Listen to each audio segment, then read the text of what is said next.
Bonjour à toutes et à tous. Nous sommes aujourd'hui à l'ENS de Lyon, une institution reconnue pour sa capacité à former les élites intellectuelles. C'est pourtant ici, dans ce haut lieu de la recherche française, que se déroule en ce moment même un des plus grands scandales de corruption de notre histoire. À sa tête, un homme récemment élu président du BDE, Jason Bridoux. Tête de liste des Caracal, il a remporté l'élection sur la promesse d'un bureau droit qui utiliserait son budget à des fins utiles. Cependant, il n'en est rien, et c'est ce que nous allons vous montrer aujourd'hui. Tout a commencé en avril 2021. À l'époque, la plupart des normaliens ne s'inquiètent pas du fait que l'élection du BDE enregistre un taux de participation de 130%. Un étudiant plus attentif a tout de même accepté de témoigner sous anonymat. Nous l'appellerons donc Sancho. Évidemment, la liste Caracal, son élection a été truquée, avec la complicité des B2 Quetzal et Bilby. Est-ce que Jason savait ça? Mais bien sûr qu'il savait, c'est lui qui a demandé de l'aide, soi-disant, pour son projet.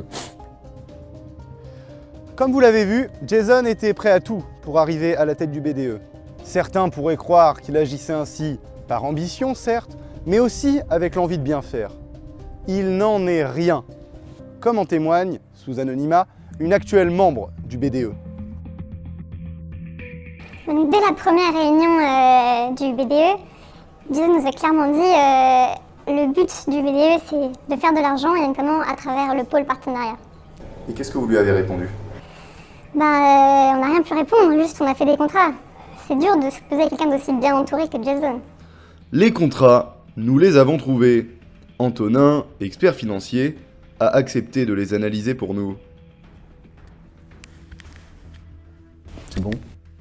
Antonin, expert financier, première. Alors, qu'est-ce qu'ils nous disent ces documents? Mais du coup, on constate qu'il y a un contrat qui a été signé pour 300 litres de gazpacho, mais l'adresse de livraison ne correspond absolument pas à l'adresse de l'ENS. Et donc du coup, on est vraiment face à un flagrant cas de détournement de fonds publics, on peut le dire. Cette adresse interroge beaucoup. Elle correspond en effet à une villa sur les bords du Rhône. Nous avons tenté de trouver des réponses auprès du président du BDE. Ils arrivent. Bonjour Monsieur Bridoux. Est-ce que c'est vrai que vous avez fait livrer du gazpacho dans une villa privée au bord du Rhône? Monsieur Bridoux, est-ce que vous avez utilisé l'argent de l'ENS à des fins de consommation personnelle de gazpacho? Monsieur Bridoux, l'ENS veut savoir ce que vous faites de l'argent du BDE. Monsieur Bridoux! Un peu de civilité, hein? Comme vous l'avez vu, Jason est un homme bien protégé.